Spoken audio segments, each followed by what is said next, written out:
NATO is facing its most dangerous internal crisis since the alliance's founding, and it started with 24 Russian drones crossing into Polish airspace just days after President Karol Nawrocki met with Donald Trump at the White House. What seemed like a routine military response has exploded into accusations of betrayal, alliance fractures, and a very real possibility that NATO's collective defense guarantee is about to be tested to its breaking point. The timeline tells a devastating story of escalation and mistrust. Just 1 week after President Trump met with Polish President Karol Nawrocki at the White House, Russia fired some 24 drones into the NATO nation. This wasn't coincidence. This was Putin deliberately testing whether Trump's promises of support would translate into action when American allies faced direct Russian aggression. What happened next has shaken NATO to its core. Polish military forces, supported by NATO allies, scrambled warplanes and shot down multiple Russian drones that entered Polish airspace during Moscow's latest attack on Ukraine. This marked the first time in the Ukraine war that Warsaw has engaged Russian assets in its airspace.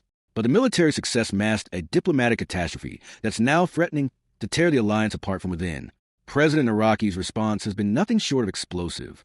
Polish President Karol Nawrocki said Thursday, "The Russian provocation was nothing more than an attempt to test our capabilities and response. It was an attempt to check the mechanism of operation within NATO and our ability to react."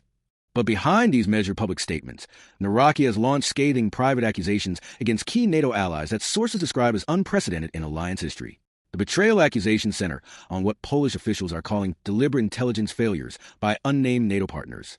According to sources close to the Polish presidency, Nawrocki believes certain allies had advance warning of the Russian drone operation, but failed to share critical intelligence with Poland.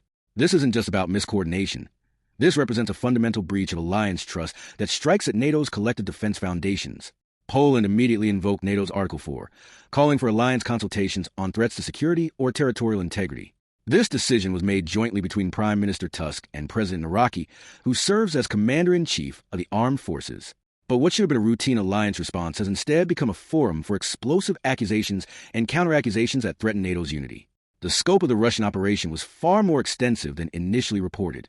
The Russian incursion resulted in the closure of airspace over at least 3 airports in Poland, with debris from the drones found in several Polish cities. Intelligence sources reveal that NATO jets scrambled to shoot down at least 10 Russian drones after they were spotted in Polish airspace. But the full extent of the violation included systematic reconnaissance of critical infrastructure that Polish officials believe was coordinated with inside intelligence. Nawrocki's most damning accusation involves what Polish intelligence calls selective intelligence sharing by major NATO allies. Sources close to the president reveal that Poland requested specific intelligence support for border monitoring just days before the drone incursion, only to receive what officials describe as deliberately vague and operationally useless information from allies who Polish intelligence believes had detailed knowledge of Russian operational planning. The Trump administration's response has created additional fractures within the alliance.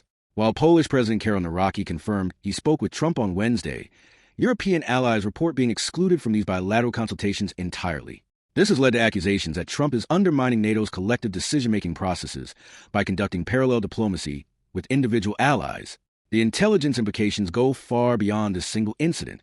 Polish officials believe the drone operation was designed to test NATO's response capabilities, while simultaneously gathering intelligence on alliance coordination mechanisms. Russian President Vladimir Putin's main target appears to have been aiming at NATO confidence rather than any specific military objective. The fact that Russian forces achieved both goals suggests a level of operational planning that required inside knowledge of NATO procedures. What makes Nawrocki's betrayal accusations so explosive is their specificity. Polish intelligence has reportedly identified exact times when key allies received intelligence about Russian drone preparations, but failed to share this information through proper alliance channels.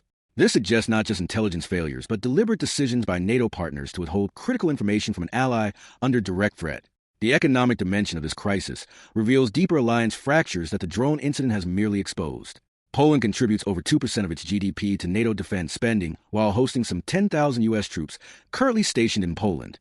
Polish officials argue that allies who fail to meet defense spending commitments are now actively undermining collective security through intelligence failures. The timing of this crisis could not be worse for NATO unity. The incursion of Russian drones into Poland's airspace came 3 days after Russia's largest aerial attack on Ukraine since the war began. This suggests coordinated Russian testing of NATO responses during peak operational stress, when alliance coordination should have been at its most effective rather than its most vulnerable. Regional implications are spreading rapidly as other frontline NATO states reassess their intelligence relationships with allies. Baltic nations, which face similar Russian threats, are reportedly conducting urgent reviews of their own intelligence sharing arrangements. If Poland's accusations prove accurate, It suggests systematic problems with NATO intelligence coordination that could affect the entire eastern flank. The legal framework surrounding Article 4 invocation is creating additional complications that Putin appears to have anticipated. NATO's Article 4 states, "The parties will consult together whenever, in the opinion of any of them, the territorial integrity, political independence, or security of any of the parties is threatened." But these consultations are revealing fundamental disagreements about threat assessment and response obligations that Russia is systematically exploiting. Military coordination during the drone engagement revealed operational problems that go beyond intelligence sharing. Polish commanders report communication delays and coordination failures with certain NATO allies that suggest deeper integration problems. If NATO cannot coordinate effectively during a limited drone incursion, questions arise about alliance capabilities during more serious threats. The propaganda implications are already being exploited by Russian information warfare operations. Moscow is highlighting NATO's apparent inability to prevent the drone incursion as evidence of alliance weakness, while simultaneously promoting narrative about internal NATO betrayals that perfectly align with Naraki's private accusations. This suggests Russian intelligence anticipated the alliance fractures that have now emerged. What makes this crisis particularly dangerous is that both Russia and NATO allies now have incentives to escalate rather than de-escalate. Russia has demonstrated that it can expose NATO coordination failures while gathering valuable intelligence. NATO allies face pressure to demonstrate unity, while privately questioning whether their intelligence sharing arrangements are compromised by internal betrayals. The next phase of this crisis will likely determine whether NATO emerges stronger through reformed procedures or permanently weakened by confirmed betrayals. Naraki's accusations have opened a Pandora's box that cannot be easily closed. If his intelligence about selective information sharing proves accurate, it represents the kind of fundamental alliance betrayal that destroys trust for decades. The ultimate question is whether NATO can reform its intelligence sharing mechanisms quickly enough to prevent further Russian exploitation of alliance weaknesses, or whether Putin's drone test has successfully exposed fractures that will grow wider with each subsequent crisis. The answer will determine not just Polish security, but the entire future of the Western alliance structure that has guaranteed European peace since World War II.